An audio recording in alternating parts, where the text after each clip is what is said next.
Mis hermanos, muy buenas noches. Bienvenidos todos. Vamos directo a Apocalipsis, por favor.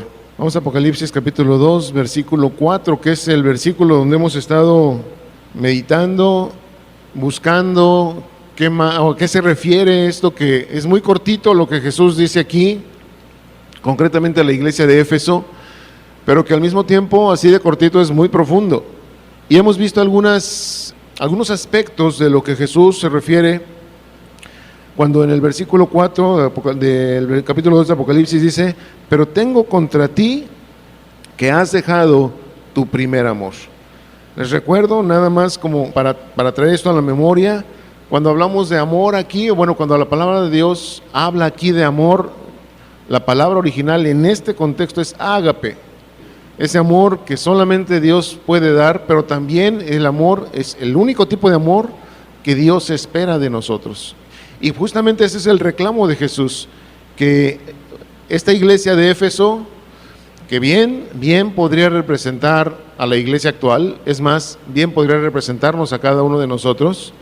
Jesús le reclama: has dejado tu primer amor, ese amor especial, como ya lo habíamos descrito, ese amor primero, no nada más en tiempo, sino en calidad, en importancia. Y veíamos también cómo este amor, cuando es el amor que Dios espera de nosotros, ¿se acuerdan en qué direcciones tiene que ir? Vertical, de abajo hacia arriba, de nosotros hacia Dios, y en horizontal, de nosotros hacia nuestros semejantes, ¿sí? A nuestro prójimo. Sin embargo, cuando Jesús habla acerca de este primer amor, hemos hecho algunas preguntas al respecto durante este tiempo que hemos desarrollado este asunto. Y nos hemos preguntado cómo amamos a Dios. O sea, de qué manera estamos cada uno de nosotros amando a Dios. ¿A nuestro estilo o al estilo de Dios? ¿Se acuerdan de David? ¿Se acuerdan cómo David sí quiso expresar su amor al traer el arca a Jerusalén? Pero lo estaba haciendo a su estilo, con un deseo, sí, quizá muy sincero, no, quito el quizá, muy sincero, de que la presencia de Dios estuviese en medio de su pueblo.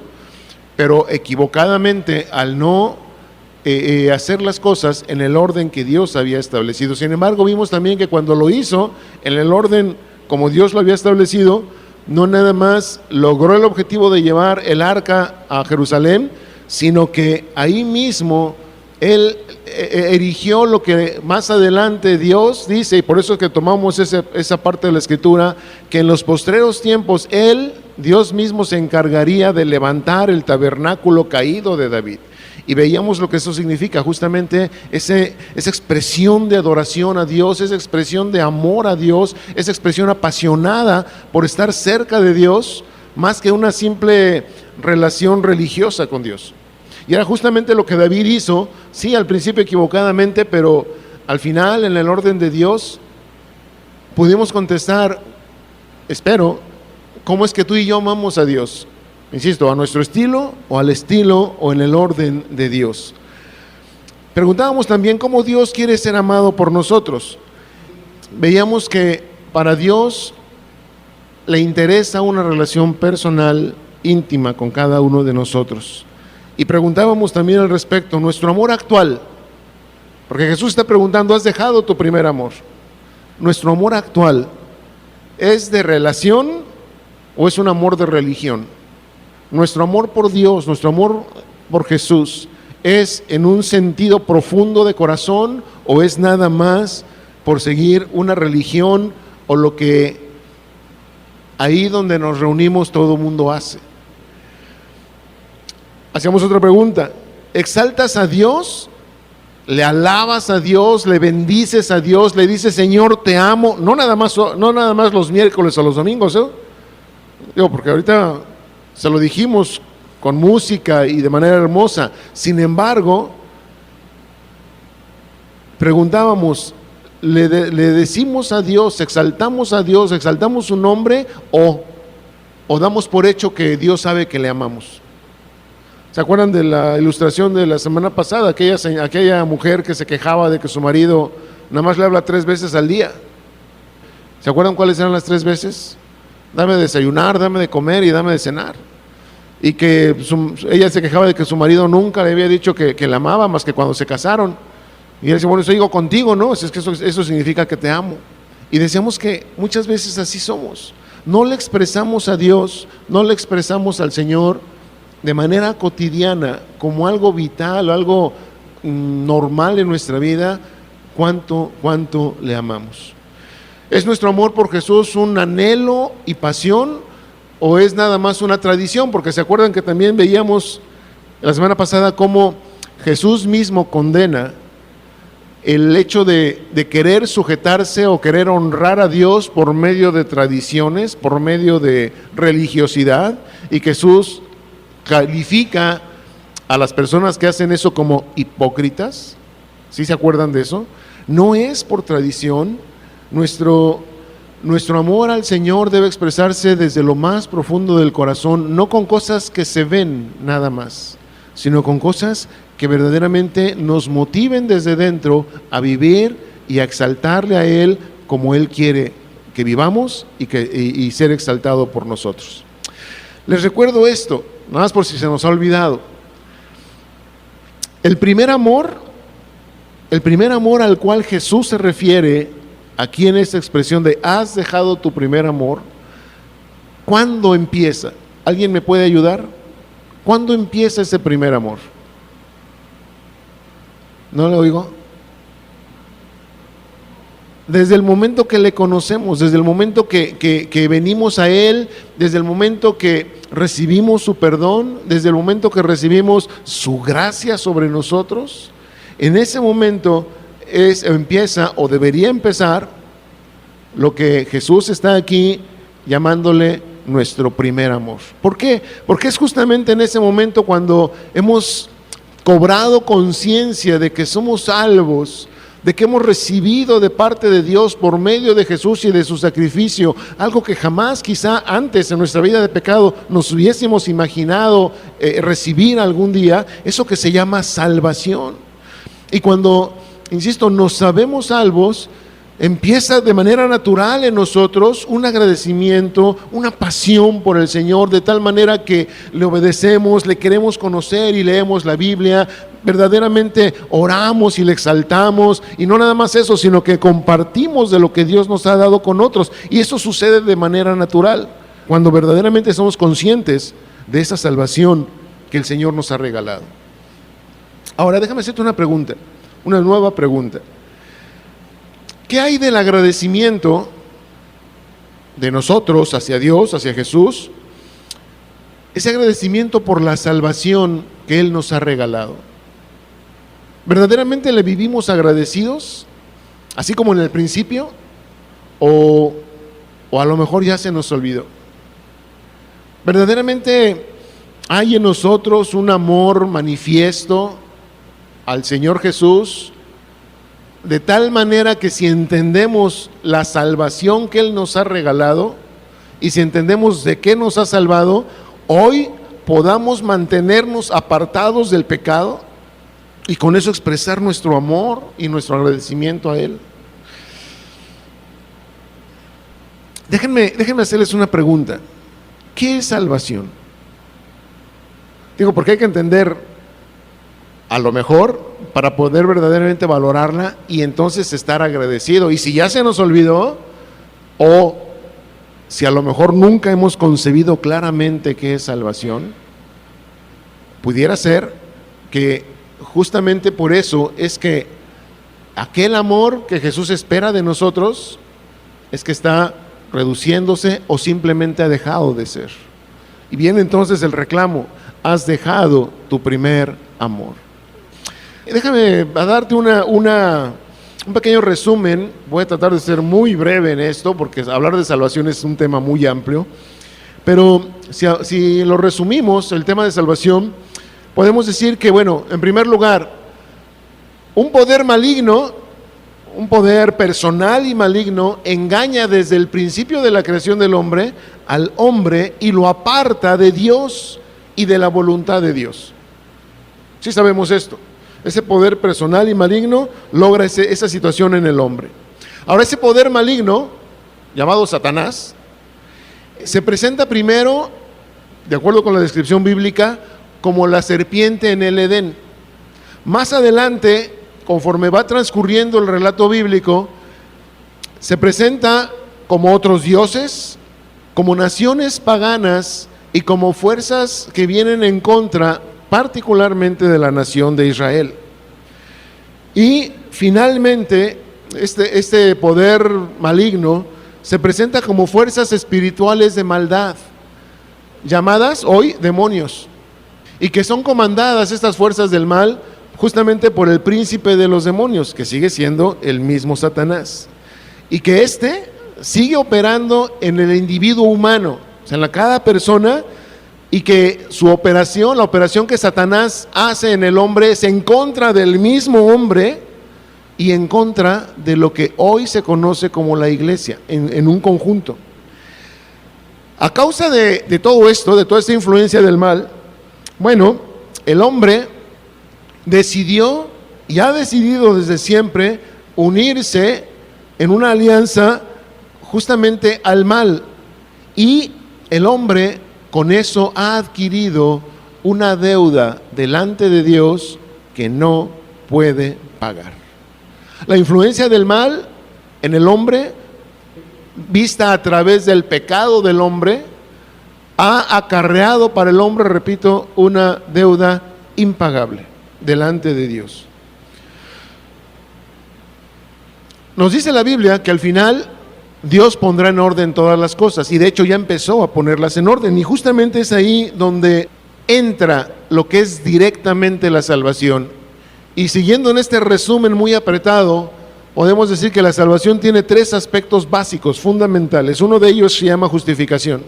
¿Qué es la justificación? Bueno, el hombre debe ser librado del castigo justo, o sea, del castigo que el hombre merece, precisamente por haber apartado su amor y su relación con Dios, haberle dado la espalda a Dios y haberse aliado con las fuerzas del mal. Eso atrae para el hombre un castigo.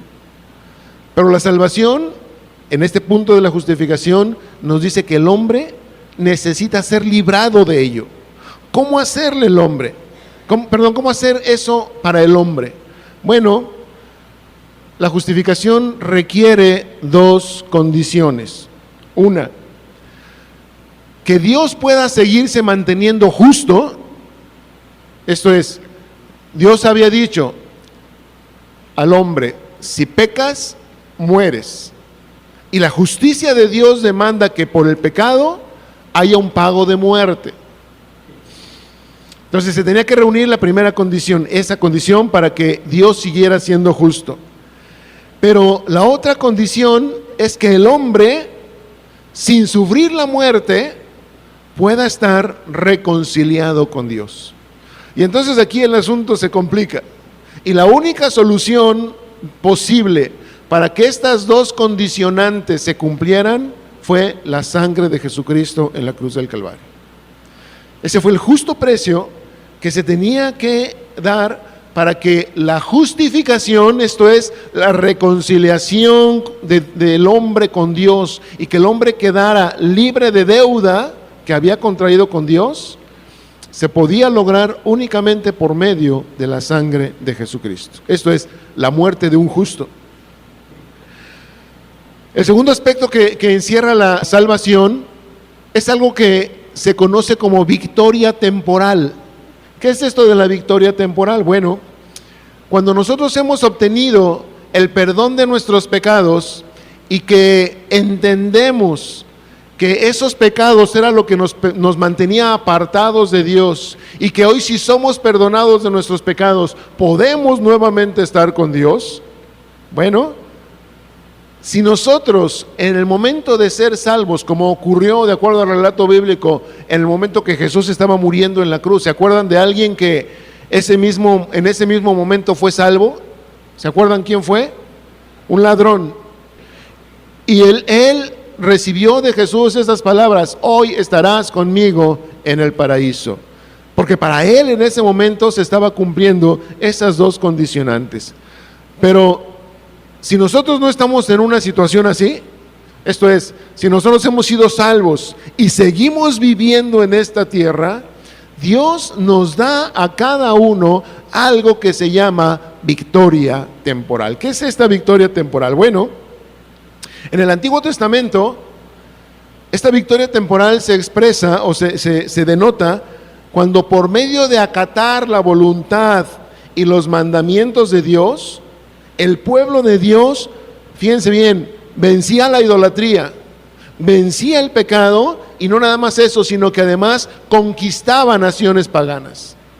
¿Qué significa esto? Que al someterse a la voluntad de Dios, bueno, eso el pueblo, para el pueblo era una victoria. Y entendamos esto, ¿qué obligaba al pueblo a someterse a la voluntad de Dios? Nada. Era un acto de pura voluntad del pueblo. Cuando el pueblo no estaba en esa voluntad de someterse a Dios, bueno, pues la historia de la Biblia nos narra muchísimas cosas que el pueblo mismo hizo cuando no se sujetaban a la voluntad, a los decretos y a los mandamientos de Dios. Pero cuando había esa sujeción, había victoria. En el Nuevo Testamento, por medio de la victoria suprema de Cristo sobre Satanás, sobre esta fuerza del mal de la que hablábamos hace un rato,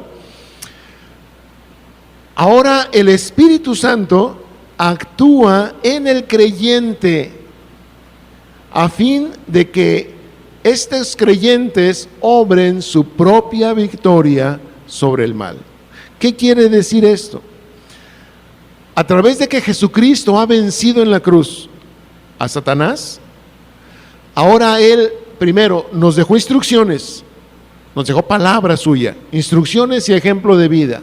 Pero no nada más eso, cuando Él se va, Él nos dice que dejaría y vendría con nosotros el Espíritu Santo para guiarnos a toda verdad, para enseñarnos las cosas como deben ser. Y no nada más eso, este mismo Espíritu Santo está con nosotros para ayudarnos, paracletos, eso es lo que significa, el que está con nosotros.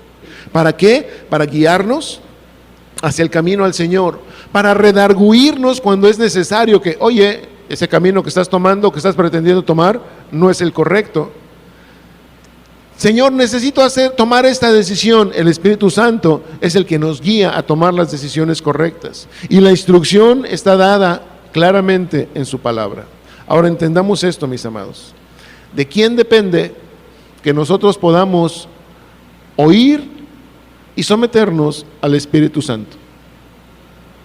De nosotros. En un acto también de voluntad, de sometimiento. Si nosotros no ejercemos esa voluntad de someternos a la guianza del Espíritu Santo, olvidémonos de esa victoria temporal. Estaremos fracasando por las dominados por las fuerzas del mal. Pero,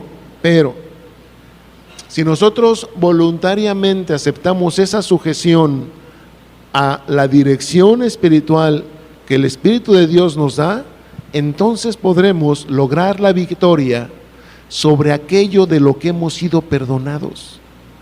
No sé si me estoy explicando con esto.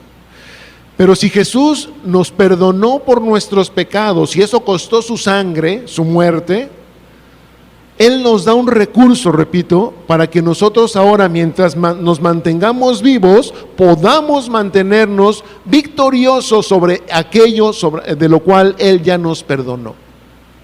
¿Estamos claros ahí? Si no fuese así, la salvación no hubiese servido absolutamente de nada. ¿Por qué?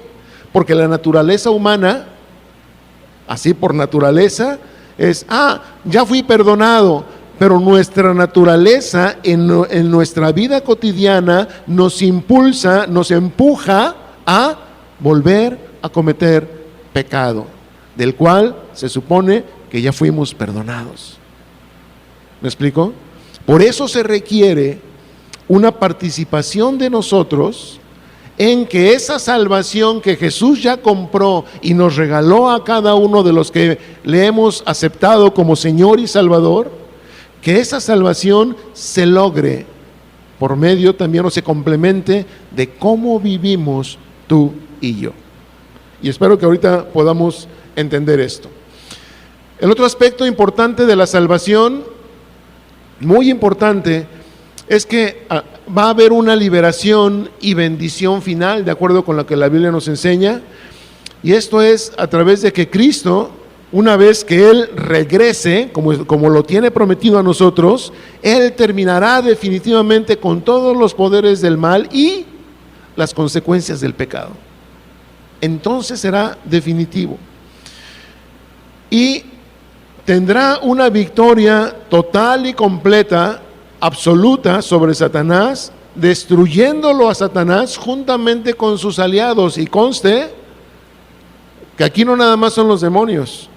Aliados de Satanás son todos aquellos que participaron, humanos, en alianza con él para vivir bajo su dominio, bajo su poder, bajo su influencia. Y todos esos serán destruidos. Por otro lado, si Jesús hace eso con Satanás, las fuerzas del mal y sus aliados, incluyendo humanos, repito, por otro lado, a los creyentes nos dará cuerpos eternos, cuerpos inmortales, para un solo motivo: introducirnos de una vez y para siempre delante de la presencia de Dios. ¿Estamos claros? Espero que este pequeño resumen de salvación, que es, bueno, les doy así un extracto de lo que la Biblia nos enseña en mucho de su contenido. Pero ¿por qué hicimos esto? Porque es necesario, mi amado, que tú y yo seamos conscientes de qué es lo que Cristo hizo por nosotros y que, repito, de manera natural motiva en nosotros, o debería motivar en nosotros, amarle a Él, amarle por sobre todas las cosas, amarle de la manera más única e importante y distinguida que podemos amar a algo o a alguien, con la intensidad, con pasión, no por tradición, no por obligación, no por apariencia nada más, sino en un amor que salga verdaderamente desde lo profundo de nuestro corazón. Si nosotros entendemos lo que Él hizo por nosotros, repito, de manera natural, deberíamos amarle y agradecerle por ello. Acompáñame a Filipenses, por favor, y vamos entrando un poquito en tema al respecto. Filipenses capítulo 2, versículo 5. ¿Estamos ahí? Dice: haya pues en vosotros este sentir que hubo también en Cristo Jesús, que nosotros sintamos lo mismo o pensemos o hagamos lo mismo que hizo Cristo, el cual, dice, siendo en forma de Dios, no estimó el ser igual a Dios como cosa que aferrarse, sino que se despojó a sí mismo, tomando forma de siervo, hecho semejante a los hombres. Y estando en la condición de hombre, se humilló a sí mismo, haciéndose obediente hasta la muerte, y muerte de cruz. Esta breve lectura o este pequeño párrafo que acabamos de leer encierra de manera muy especial justamente lo que Cristo hizo por nosotros. El que no le haya importado quién era Él, con toda la gloria, con toda la adoración, con toda la eminencia de Jesús como Hijo de Dios en su gloria, se la quita, se despoja de ellos, se hace como uno de nosotros y obedece hasta la muerte, no cualquiera, sino muerte de cruz. Si podemos entender que eso lo hizo por un solo objetivo, lograr nuestra salvación. Yo no sé qué pasa en ti. A lo mejor lo has oído tantas veces que como que a lo mejor esto deja de ser emocionante o emotivo. Pero la verdad es que cuando nosotros entendemos qué es lo que Jesús hizo, repito, nuestro corazón por lo menos debería latir un poquito más fuerte. Deberíamos quizá estremecernos si entendemos, insisto, lo que a Jesús le costó nada más el que tú y yo fuésemos salvos. Y conste que ser salvos implica para nosotros un gran regalo. Librarnos de la destrucción eterna. Nada más. Nada más. Porque tú y yo la merecíamos. Versículo 9, ahí mismo donde estamos en Filipenses. Por lo cual, Dios también le exaltó hasta lo sumo y le dio un nombre, nota esto, y le dio un nombre que es sobre todo nombre. Perdón, ¿por qué Dios hizo esto con Jesús? Porque fue obediente hasta la muerte y muerte de cruz. Y esa obediencia y esa muerte de cruz, Dios la planeó para ti y para mí. Y cuando Jesús cumple ese plan de Dios, entonces por la obediencia de su Hijo, Él lo exalta hasta lo sumo. Pero nota que estamos implicados tú y yo ahí. Lo exalta hasta lo sumo y le da un nombre que es sobre todo nombre, para que en el nombre de Jesús se doble toda rodilla de los que están en los cielos y en la tierra y debajo de la tierra, y toda lengua confiese que Jesucristo es el Señor, para gloria de Dios Padre. A ver, déjame hacerte una pregunta. ¿Podemos reconocer a Jesús con gratitud y con amor como aquel que es sobre todo nombre? Digo, porque a veces leemos esto y otra vez la costumbre religiosa como que nos pone una nube alrededor de lo que esto significa. Pero nota esto, si Dios mismo exalta a Jesús por su obediencia al venir a salvarnos de la manera que nos salvó, y por esa razón le da un nombre que debe ser exaltado, que debe ser adorado, que debe ser, cualquiera que se ponga delante de Él debería caer de rodillas y reconocerle como el Señor. Si tú y yo no hacemos eso, qué pobre entendimiento tenemos de lo que Él hizo por nosotros. ¿Me estoy explicando? Por eso la pregunta es, ¿reconocemos a Jesús así en lo que vale, con esa gratitud y con ese amor, como aquel cuyo nombre es por sobre todo nombre? ¿Sí podemos reconocerlo? ¿Podemos doblar nuestras rodillas delante de Él y confesar que le amamos, que le somos fieles porque Él es el Señor? ¿Podemos confesarlo? Porque eso es lo que dice, para que todo nombre confiese que Él es el Señor. Ahora, si lo confesamos, si es que hemos llegado a confesarlo así, ¿vivimos en concordancia con ello, sí o no? Porque a lo mejor puede resultar fácilmente imitable la expresión de decirle: Señor, eres mi Señor y mi Dios y mi Rey, y pon tu trono en mi corazón, y cosas de esas, y cantarlo, por lo menos los domingos, y no vivir de acuerdo con ello. Aquello puede convertirse, esa expresión puede convertirse nada más en una pantalla, pero lo interesante aquí es cómo vivimos en concordancia o no con esa expresión. Porque déjame decirte esto, de nada nos sirve reconocerle y decirle Señor, Señor, si no vivimos como si lo fuera. ¿Me explico? Es que de nada sirve eso. Fíjense cómo sigue diciendo aquí, versículo 12. Por tanto, o sea, en base a eso que Jesús hizo primero y que tuvo la consecuencia o el resultado de que Dios hizo algo, de exaltarlo hasta lo sumo, de ponerlo sobre todo nombre, para que delante de Él toda rodilla se doble y toda lengua confiese que Él es el Señor. Por tanto, amados míos, como siempre habéis obedecido, no como en mi presencia solamente, sino mucho más ahora en mi ausencia. Nota de qué habla Pablo, Ocupaos de vuestra salvación con temor y temblor. ¿Me estaré explicando? ¿Te fijas a lo que nos está llevando Pablo, guiado por el Espíritu Santo y dejando esto para nosotros?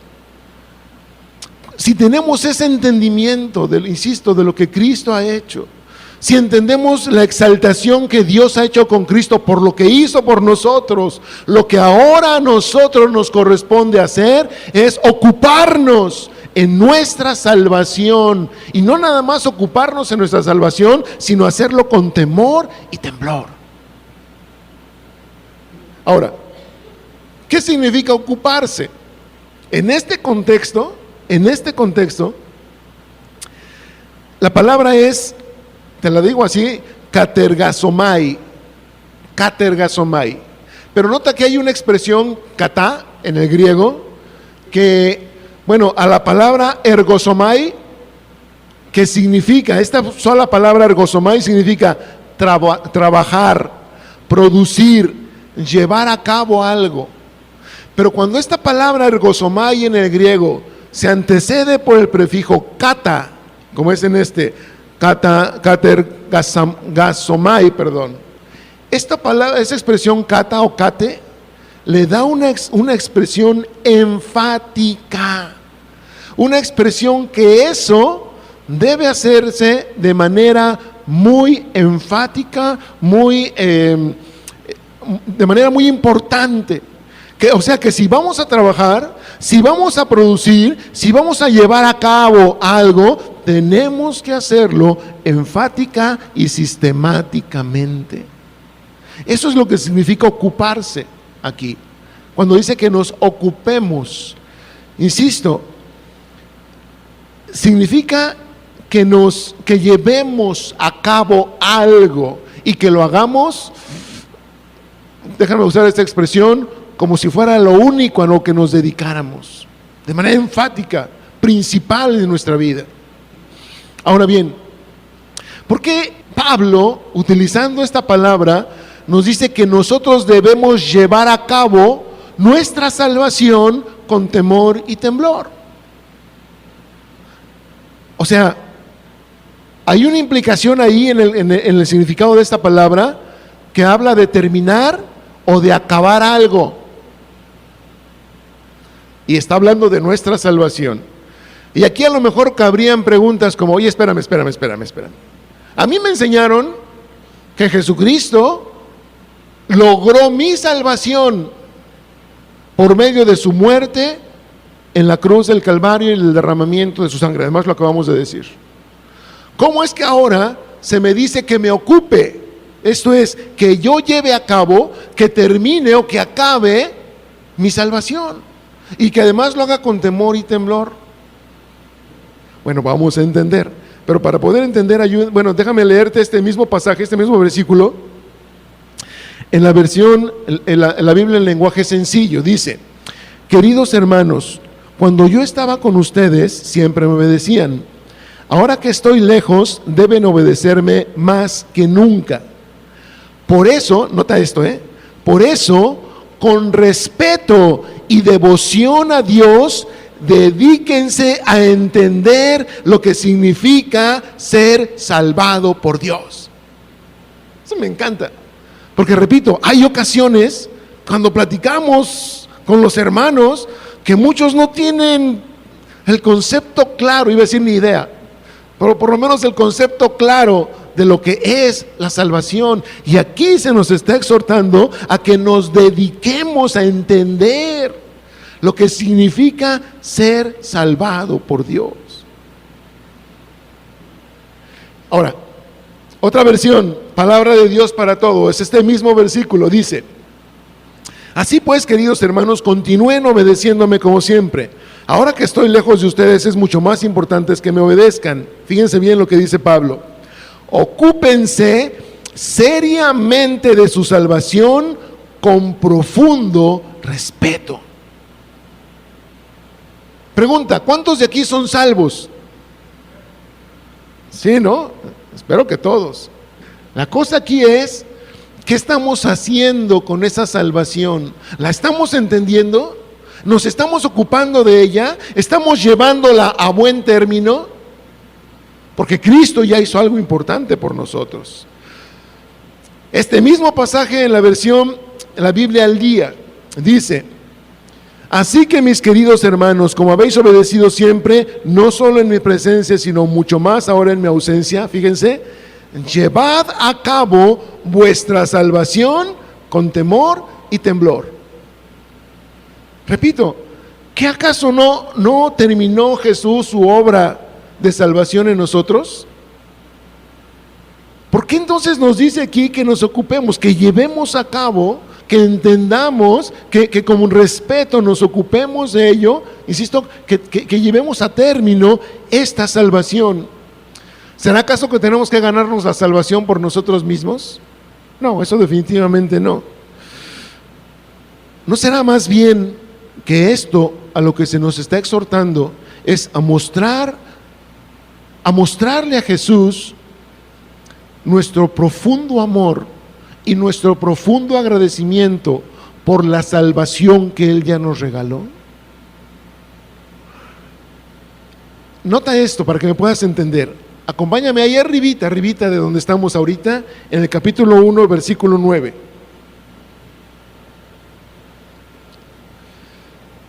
Esto es precioso, que Pablo nos está llevando a un entendimiento, creo o espero, muy claro, muy importante, que debería expresar, repito, de manera natural, un amor intenso por Jesús. Versículo 9 dice: y esto pido en oración, nota, que vuestro amor abunde aún más y más en ciencia y en todo conocimiento. ¿Qué es lo que necesitamos? ¿O qué es lo que pide Pablo en oración para nosotros? Que nuestro amor abunde más y más en ciencia y en todo conocimiento. ¿Por qué? Porque el fundamento para poder amar se requiere saber qué es y por qué estoy amando a alguien. Si no lo entiendo, si no lo sé, si es algo etéreo, así como que allá muy lejos, definitivamente no puedo alcanzar ni agradecer ni amar por aquello. Pero la oración de Pablo es muy enfática. Fíjense bien cómo sigue diciendo, versículo 10. Para que aprobéis lo mejor, a fin de que seáis sinceros e irreprensibles para el día de Jesucristo. Esta expresión de que aprobemos lo mejor es, otra vez, como decíamos hace un rato, hacer un ejercicio de nuestra voluntad en lo que dice aquí, lo mejor. Que voluntariamente aceptemos lo mejor. Pregunta: ¿a qué se estará refiriendo Pablo con lo mejor?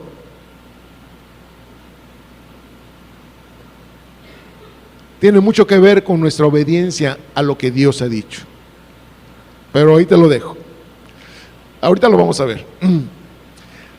Pero nota esto, que si aprobamos lo mejor, tiene un propósito, tiene un fin, de que seamos sinceros e irreprensibles para el día de Cristo. ¿Qué quiere decir esto? Para cuando Cristo vuelva, para cuando Cristo regrese y nos tome a los que somos su iglesia, como en este caso la iglesia de Éfeso, donde empezamos nuestro estudio, y nosotros, y los filipenses, y toda la iglesia universal de Jesucristo, nos encuentre irreprensibles cuando Él venga. Y nota esto, otra característica: llenos de frutos de justicia, que son, nota, por medio de Jesucristo, para gloria y alabanza de Dios. Este mismo pasaje en la versión La Biblia al Día dice de la siguiente manera, espero que lo puedas entender: esto es lo que pido en oración, que vuestro amor abunde cada vez más en conocimiento y buen juicio, para que discernáis lo que es mejor y seáis puros e irreprochables para el día de Cristo. Nota esto que dice aquí: llenos del fruto de justicia que se produce por medio de Jesucristo para gloria y alabanza de Dios. No sé si estás notando el énfasis en dos cosas. Una, que tengamos conocimiento y sometimiento a lo que estamos conociendo y entendiendo. Otra, que nos mantengamos irreprensibles. Son tres cosas. Y la otra es que tengamos fruto producido, nota esto, no por nosotros mismos, sino, como dice aquí, por medio de Jesucristo. Te leo esta versión en palabra de Dios para todos. Esta está bien clarita. Esta es mi oración, dice Pablo, que el amor entre ustedes siga creciendo cada vez más y que esté acompañado de conocimiento y completo entendimiento. Nota esto, lo que dice, para que así vean la diferencia entre el bien y el mal. Hay cristianos que no alcanzan a entender qué cosa es buena y qué cosa es mala. Hay cristianos que, por no entender aquello de lo cual Cristo nos salvó, y para qué nos salvó y cómo nos salvó, siguen viviendo en su vida tomando de lo bueno y tomando de lo malo, de acuerdo a les apetezca o les convenga. Pero aquí se nos dice que la oración de Pablo es que nuestro amor siga creciendo y que este amor esté acompañado de conocimiento y de un completo entendimiento. Repito, para que así vean la diferencia entre el bien y el mal, y dice, y escojan el bien. Obviamente. Sigue diciendo este versículo. Así que ustedes estarán limpios y sin falta el día en que Cristo vuelva. Nota esto. Repito, si Cristo ya nos salvó de nuestros pecados, ¿cómo nos deja en ese momento? Si Cristo, en el momento que nosotros aceptamos el perdón de Jesucristo, ¿cómo nos deja? Limpios, sin mancha y, lo más importante, sin culpa. Sin culpa. Pero al día siguiente, nuestra naturaleza nos incita a pecar. Pero aquí se nos dice que es importante que nosotros conozcamos y entendamos las cosas, para que ese conocimiento y ese entendimiento nos haga distinguir claramente lo bueno de lo malo y que podamos elegir lo bueno. ¿Para qué? Para que nosotros, ya siendo salvos, cuando Cristo venga, nos encuentre así como Él nos deja cuando nos da su perdón, limpios, sin falta. ¿Me explico? Oye, pero es que, ¿cuánto tiempo tengo que hacerlo? Todo el resto de tu vida, desde que conocimos a Jesús. ¡Ay, qué difícil! Por eso tenemos ayuda de Dios. Fíjate cómo sigue diciendo. Versículo 11. Por el poder de Jesucristo, ustedes darán una cosecha abundante de buenas obras para honra y alabanza de Dios. ¿Notan? No es nada más, he decidido portarme bien, he decidido no fumar, he decidido no ver tal o cual cosa que no están buenas. He decidido y he tomado la iniciativa. Así no. Eso no sirve. Es tener un acto de nuestra voluntad, entendiendo lo que Dios ha hecho por nosotros por medio de Jesús y entendiendo de qué nos ha librado, repito, Jesús, de lo malo y de las consecuencias de lo malo, para que en esa distinción de qué cosas son malas y qué cosas son buenas, podamos tú y yo escoger cotidianamente el bien, que ya está trazado. No es algo que tengamos que inventar, nada más nos toca sujetarnos. Para que te quede esto claro, te voy a leer lo mismo, pero ampliando un poco el contexto. Y lo voy a leer en la versión, la Biblia en lenguaje sencillo. Me voy a ir desde el versículo 3, aquí empezamos desde el 9. Y fíjate qué hermoso esto que dice aquí. Siempre doy gracias a mi Dios al acordarme de ustedes. Y cuando oro, siempre pido con alegría por todos, porque me ayudaron a anunciar la buena noticia desde el primer día que la oyeron hasta ahora. Versículo 6, importantísimo en lo que estamos diciendo.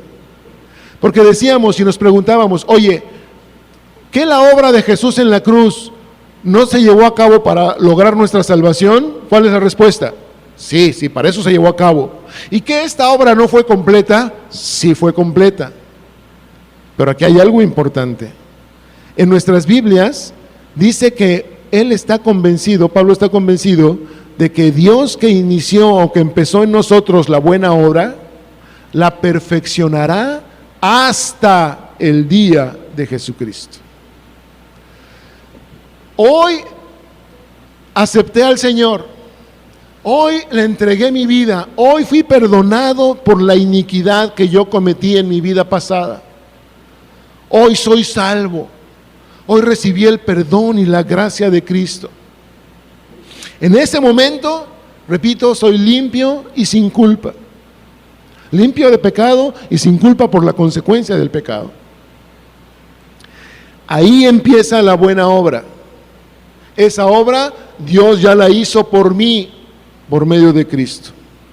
Pero esta obra tiene que continuarse, tiene que llevarse a cabo, tiene que perfeccionarse. ¿Hasta cuándo? Hasta el día de Jesucristo. Y entendamos esto, en la realidad personal de cada uno de nosotros, el día de Jesucristo, si somos creyentes, será o cuando Él venga o cuando Él nos llame. El día de Jesucristo es para cada uno de nosotros, mientras estemos vivos en esta tierra.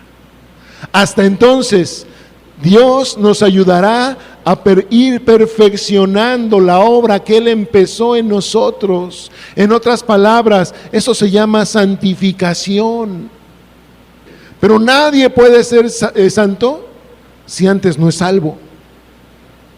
Y Dios, nota esto hermoso, Él lo dijo en el Antiguo Testamento y lo dice también en el Nuevo Testamento por medio de Pedro. En el Antiguo Testamento les dice a su pueblo, sed santos como yo soy santo.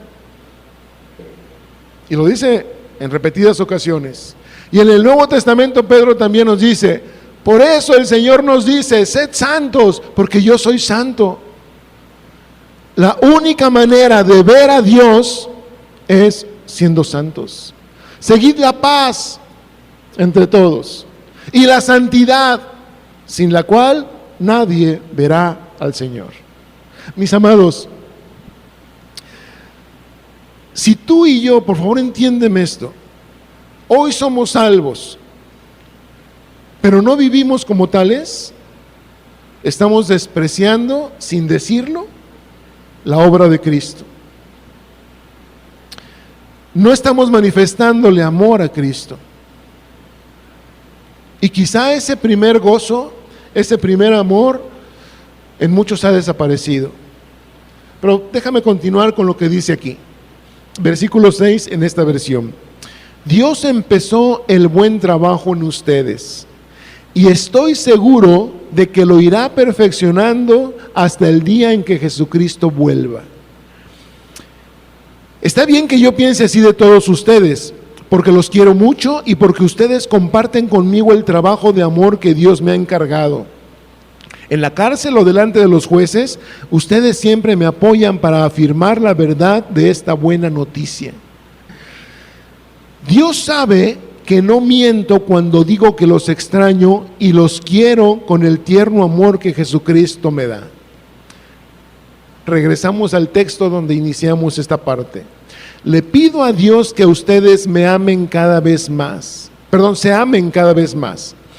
Y que todo lo que aprendan bien, y que todo lo aprendan bien y lo juzguen correctamente, para que sepan cómo elegir lo mejor. Así, cuando Cristo vuelva, estarán sin pecado y nadie podrá acusarlos de nada. Porque con la ayuda de Jesucristo, ustedes harán lo bueno para que la gente alabe y honre a Dios. ¿Por qué nos regresamos al capítulo 1? Porque en el versículo 12 del capítulo 2, que es donde empezamos esto, dice: por tanto, amados míos, como siempre habéis obedecido, no como en mi presencia solamente, sino mucho más ahora en mi ausencia, ocupaos en vuestra salvación con temor y temblor.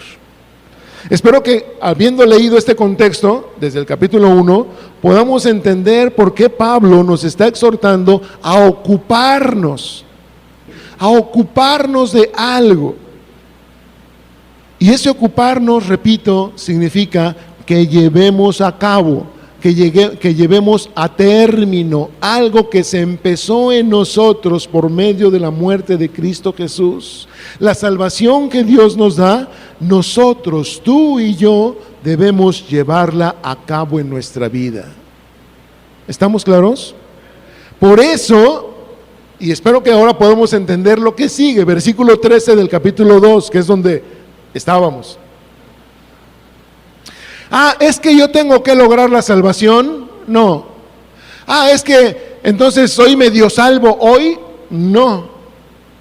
Pero es importante entender, ya Cristo pagó, y eso es bastante importante. Eso debería ser razón suficiente, insisto, para amarle y estarle agradecido. Pero además dice el versículo 13, porque Dios es el que en vosotros produce así el querer como el hacer por su buena voluntad. El que nosotros nos ocupemos de nuestra salvación con temor y temblor, primero, es voluntad de Dios. Segundo, es algo en lo que no estamos solos, sino que es Dios quien nos ayuda a continuar y a llevar a cabo la obra que Él empezó por medio de Cristo y su muerte en la cruz por nosotros. ¿Me estoy explicando? Te leo este pasaje, palabra de Dios para todos. Espero que aquí quede claro. Porque es Dios mismo quien hace posible que ustedes deseen hacer lo que a Él le agrada. Y no solo eso, sino que también les da el poder para que lo hagan. No estamos solos. No es, insisto, por fuerza de nuestra voluntad. Sí es un ejercicio de voluntad, de someternos a la voluntad de Dios. Pero eso es muy diferente. Porque cuando tú y yo nos sometemos a la voluntad de Dios, Él nos da su poder para mantenernos ahí. Él nos da su fuerza. Te leo este mismo pasaje en la Biblia en lenguaje sencillo. Porque es Dios quien los motiva a hacer el bien y les ayuda a practicarlo. Y lo hace porque así lo quiere. Hijo. Mis amados, te hago otra pregunta. Cristo en alguna ocasión, de acuerdo con a lo que leíamos en el mensaje a Éfeso, le dijo a esta iglesia: has perdido tu primer amor. Y te recuerdo, el primer amor de manera normal lo tuvimos cuando fuimos salvos. Le amamos de tal manera, amamos a Jesús de tal manera que nos sometemos a su voluntad, ¿o no? Porque si no nos sometemos a su voluntad, repito, es puro cuento que le amamos. Le agradecemos por la salvación que nos regala de tal manera que, fíjate, valoramos y trabajamos en ella. A ver, te lo pongo de manera práctica. Cuando estás a punto de cometer un pecado, el que sea, el que sea, desde una ligera mentirilla que aparentemente no tiene consecuencia, hasta el pecado más escandaloso que se te ocurra. Cuando estamos en esa circunstancia, voluntariamente nos acordamos de lo que Él hizo por nosotros, ¿sí o no? O sí, nos vamos así, de frente. Y a veces nos llevamos a quien sea de encuentro por nuestro pecado. Y se nos olvida, ¿por qué? Porque no somos conscientes muchas veces del regalo maravilloso que es la salvación. Y como no somos conscientes, vivimos fuera de ese entendimiento, y por estar fuera de ese entendimiento hacemos cuanta cosa. La cosa aquí es, si verdaderamente somos conscientes de nuestra salvación, insisto, la apreciamos en todo lo que vale y trabajamos, nos esforzamos para vivir así en el estado en que esa salvación nos dejó, ¿sí o no? Déjame hacer una pregunta más interesante.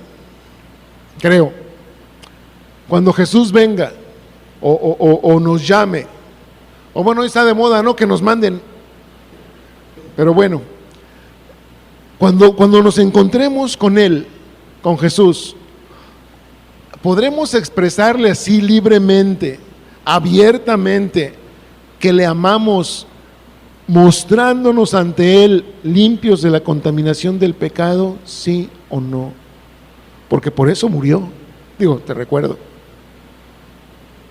para quitarnos la contaminación de este mundo y para que nosotros evitemos la contaminación de este mundo, porque este mundo nos lleva a la destrucción y de eso Él nos salvó. ¿Cómo nos vamos a presentar delante de Él? ¿Cómo? Termino con esto. Bueno, no termino con esto, pero voy a tratar de avanzar.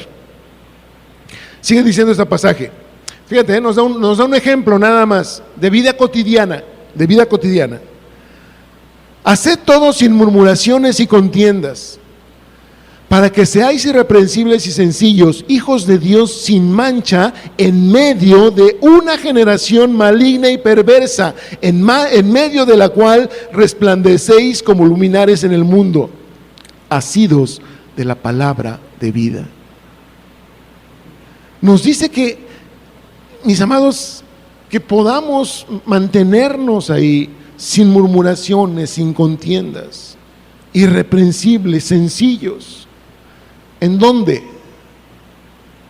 ¿Aquí en la iglesia? ¿Allá en el cerro más alto donde el mundo no nos llegue? ¿Metidos en el desierto, en una cueva? En medio de una generación maligna y perversa. Porque ahí estamos. Digo, no sé dónde trabajes tú. A lo mejor en ese sentido yo tengo un poquito más de ventaja. Pero ¿dónde vas a la escuela? ¿Dónde vives o dónde vivimos? Una generación maligna y perversa. Pero en medio de esa generación maligna y perversa, ocuparnos de nuestra salvación justamente significa resplandecer como luminares en el mundo. Te voy a leer una parte que ya conoces. Me la voy a leer de corridito. Por favor, te pido mucha atención. Vamos a Colosenses capítulo 3. Acompáñame ahí. Pero nota cómo el énfasis está muy claramente puesto en si somos salvos, si somos diferentes a como éramos antes, cómo debemos hoy vivir. ¿Y por qué? ¿Por qué? Porque en eso estamos. Te recuerdo, esto lo empezamos porque Jesús, no vaya a ser que algún día venga y nos diga, has dejado tu primer amor. Colosenses capítulo 3, versículo 1.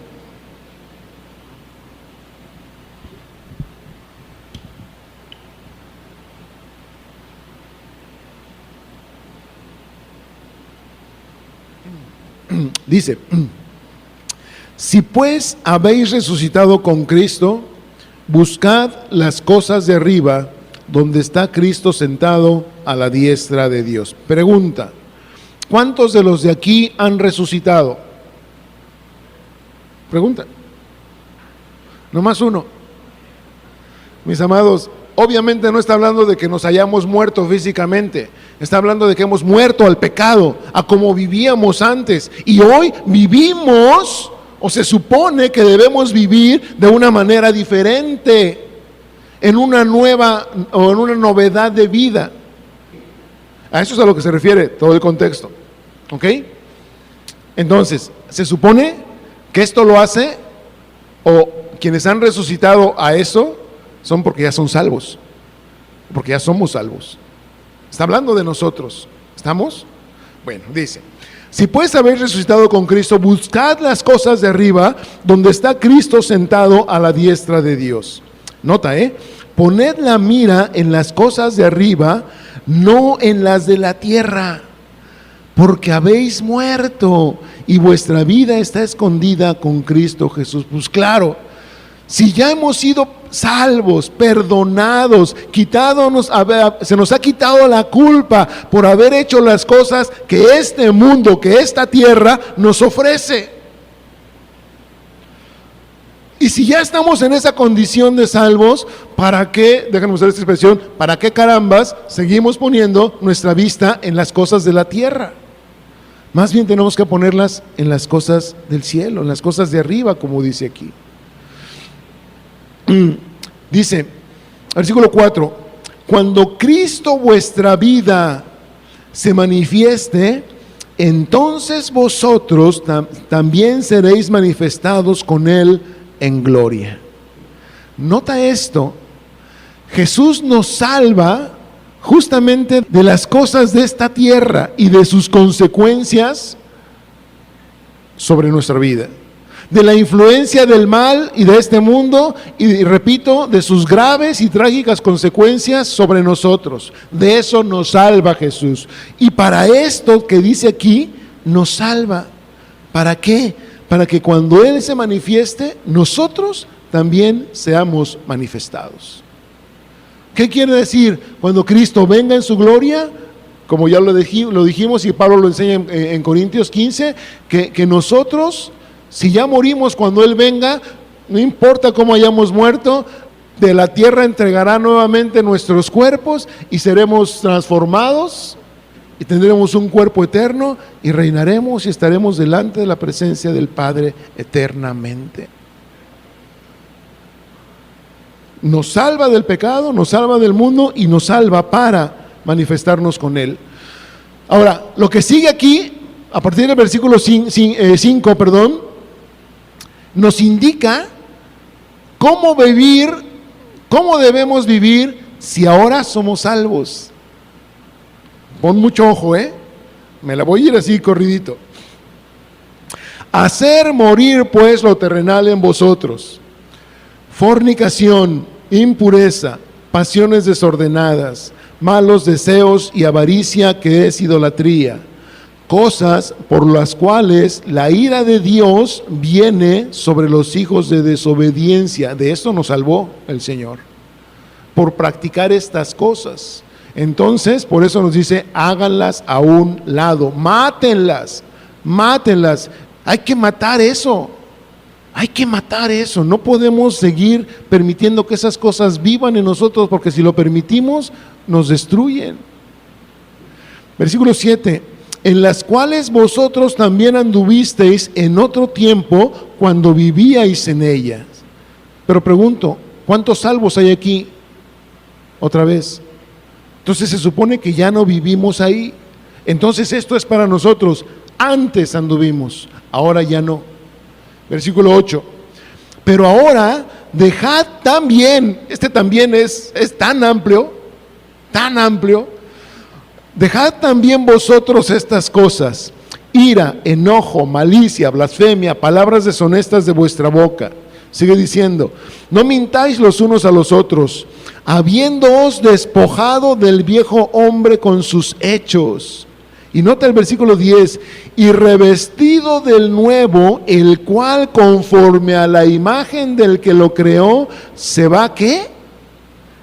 Renovando hasta el conocimiento pleno. Si tú crees que porque un día levantaste tu mano y dijiste: sí, Señor, te acepto como mi Salvador, ya eres obra terminada, estamos bien mal.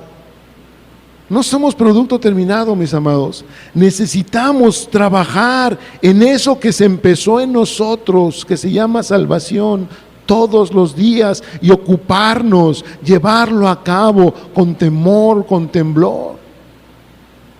¿Por qué? Porque de lo contrario, mis amados, El riesgo es alto, el riesgo es alto. Y te la voy a dejar así, y después vamos a retomar esa expresión. Versículo 11. Donde no hay griego ni judío, circuncisión ni incircuncisión, bárbaro ni escita, siervo ni libre, sino que Cristo es el todo y en todos. Aquí nos abarca totalmente a todos. Dice, vestíos pues como escogidos de Dios. ¿Qué significa vestíos pues como escogidos de Dios? ¿Por qué distingues a un médico? ¿Por qué distingues a un bombero o a un policía? Por cómo está vestido, ¿no? Y por lo que tú ves la ropa y dices, este es eso. Nuestra vida, mis amados, ¿qué indica de nosotros? ¿Somos escogidos? ¿Sí, indica que somos escogidos de Dios? ¿O nos indica así como del montón? ¿Me explico? Santos y amados de entrañable misericordia, de benignidad, de humildad, de mansedumbre, de paciencia. ¿Se vean qué contraste con lo anterior?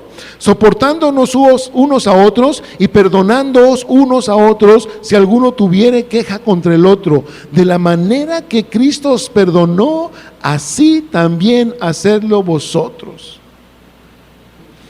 Y sobre todas estas cosas, nota qué precioso, vestíos de amor, que es el vínculo perfecto. Y la paz de Dios gobierna en vuestros corazones, a la que asimismo fuisteis llamados en un solo cuerpo. Y, ¿qué dice? Sed agradecidos. ¿Verdaderamente le damos gracias al Señor hoy porque somos salvos? Y digo hoy porque no sabemos, bueno, yo no sé si yo voy a regresar a casa, no sé. Pero si somos conscientes de nuestra salvación y vivimos trabajando en ella, ocupándonos de ella, con temor, con temblor, no importa que no regresemos a casa, no importa, vamos a la verdadera. Ahí se quedan los demás. Sigue diciendo, la palabra de Cristo,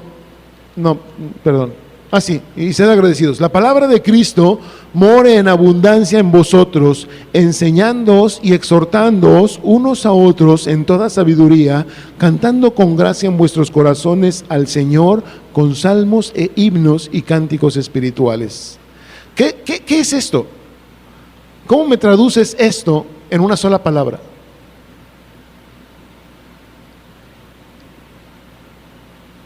Alabanza, otra, adoración, otra, exaltación. ¿A quién? A Dios. La pregunta es, ¿vivimos así?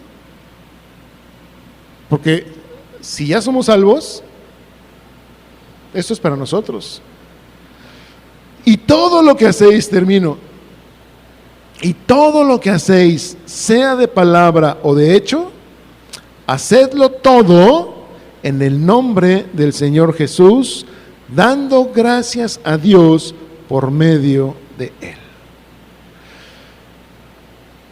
Esto que acabamos de leer es lo que en otras palabras pudiéramos decir, significa expresar nuestro amor vivo a Cristo, por lo que Él hizo, por lo que Él nos compró, por lo que Él nos regaló. Vuelvo a hacer la pregunta, ¿cómo le amas? ¿A tu estilo o al estilo de Dios? ¿Cómo amas a Jesús? El primer amor y el más importante amor que expresamos cuando fuimos salvos, ¿dónde quedó? ¿Está todavía ahí dentro de nosotros o ya no? ¿Entendimos correctamente qué fue lo que Cristo nos regaló? O a lo mejor me fui con la finta de que mi amigo o la chava que me gustaba o el novio o alguien me invitó, cuando le hicieron un llamamiento me dio un codazo y ándale, pásale, y ya con eso creo que ya la hice delante de Dios. Y no entendí, ni tampoco me he ocupado en entender. Tampoco me he ocupado en que el conocimiento crezca cada día en mí para entender con diligencia qué es lo que Dios hizo por mí.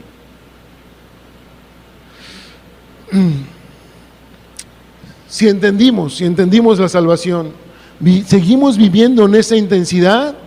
¿O ya se nos acabó el amor y se nos acabó la pasión? Porque déjame decirte esto, yo no dudo, para nada dudo que haya muchos en este lugar que verdaderamente vivieron un amor apasionado por el Señor, porque entendieron su salvación, entendieron el regalo maravilloso, precioso y único que Dios nos regaló por medio de Cristo. Y en consecuencia hicimos muchas cosas en gratitud, en reconocimiento, en consecuencia pues a entender eso. La pregunta es, ¿acaso ya se olvidó? ¿Acaso ya se borró de nosotros?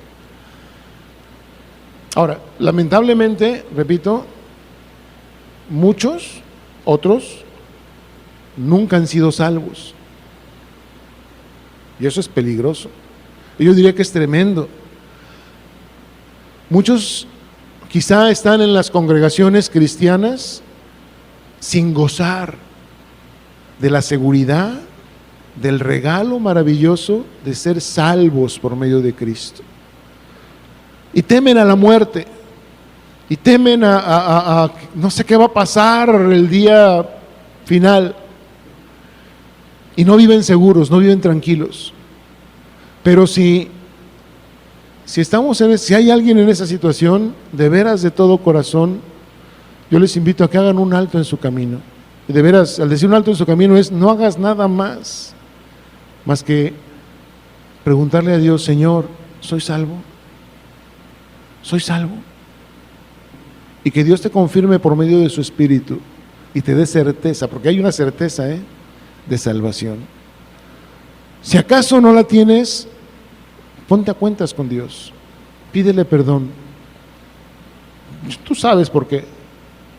Si acaso no tienes esa seguridad, pídele al Señor que te salve, que perdone y limpie tus pecados y las consecuencias de tu pecado.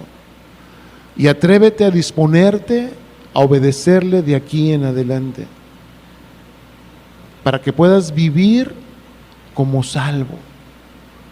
No importa qué pase en tu vida de ahí en adelante, que puedas mantenerte en la misma condición en la que Cristo te deja cuando te perdona. Y entonces sí, podamos entender por qué Jesús pregunta o reclama, has dejado tu primer amor. A los olvidadizos, aquellos que a lo mejor ya se les olvidó,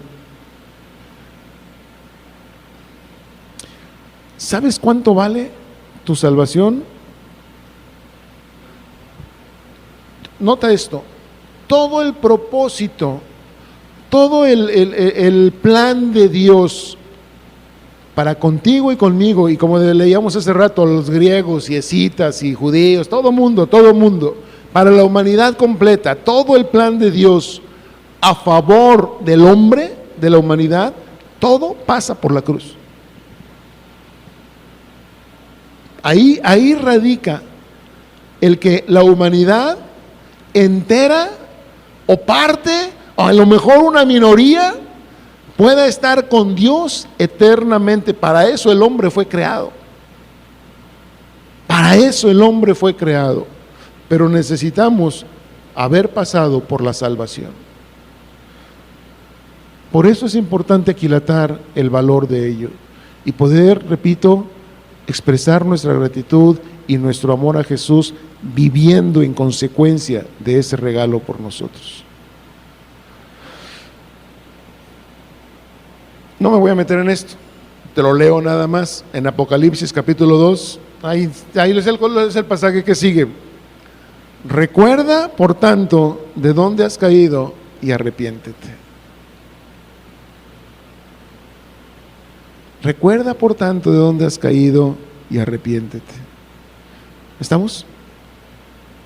Bendito Dios y Padre, gracias, porque en tu amor infinito, Señor, nos haces ver lo valioso, lo que es verdaderamente importante para ti, lo eterno, Señor. Y nos lo comparas con lo pasajero, con lo de poco valor, con lo intrascendente de las cosas que a veces elegimos, Señor. Gracias por darnos ese regalo maravilloso. Gracias por darnos a Jesús, que compró y logró nuestra salvación, Señor. Permite que de nuestro corazón, Señor, podamos expresarte a ti verdadera adoración, verdadera alabanza, Señor, todos los días, en gratitud por lo que tú has hecho por nosotros. Y además que podamos mostrarte, Señor, y mostrarnos al mundo como escogidos tuyos. Que nos acordemos, Señor, de dónde nos tomaste y sobre todo a dónde quieres llevarnos, para que con ello, Padre, podamos moldear, modular, corregir nuestro caminar, Señor, enderezar nuestros pasos, Señor, y que estos nos conduzcan cada día delante de ti. Señor, a ti oramos, porque sabemos que estas cosas no las podemos hacer solos. Tú mismo nos has dicho en tu palabra que eres tú quien propicia eso en nosotros y quien nos ayuda a hacerlo, porque así lo quieres, Padre. Gracias, gracias, gracias, Señor, por tu voluntad favorable hacia nosotros. En Cristo Jesús, Señor. Gracias. Amén, Señor. Alguien hace algún tiempo me preguntó, es que ¿por qué compartes tanto acerca del pecado y de mantenernos libres de pecado y este tipo de cosas? Mi única respuesta fue porque somos salvos. Porque de eso nos salvó el Señor. Y si no atentamos tú y yo contra el pecado, la sangre de Cristo no sirvió de nada.